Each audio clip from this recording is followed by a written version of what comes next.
Monla Productions. Wetsa maxti Geto moto iwe wari kuti chichinza Lamula Ikakukoma ndatsidza Bwana chokwadi chiripo chau chanowanza Kunyange ukachita unobatwa Kunyanya wanopinda murudo vane chinangwa Kuti wauri wega zviriko Kubvumwa one day nekurambwa zviriko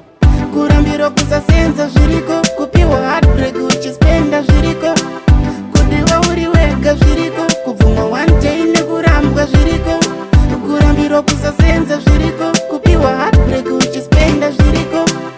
Mucholo kupemana kusenza wakastika Hapana certificate kubwaira vadyika Girls yakangwara unosendero mapicture Social media girls rinogeza nekubleacha Kuna boys redripi rapengeza mdara Pedza buru reso kukumba kune nzara Kutozviita hombe kune dzirimo mtara Kungoona akanaka kutozvitia sara Kuti wauri wega zviriko Kubvumwa one day nekurambwa zviriko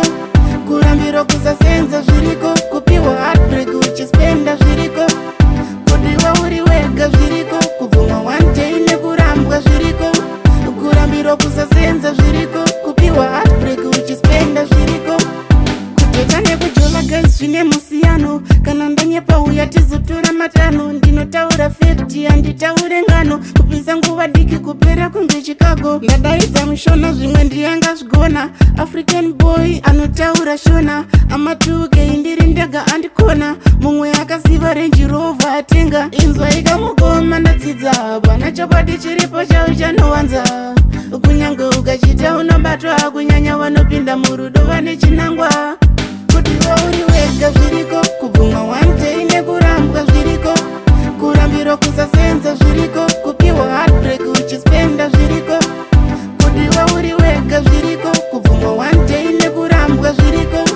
Kurambiro kusasenza zviriko Kupiwa heartbreak uchispenda zviriko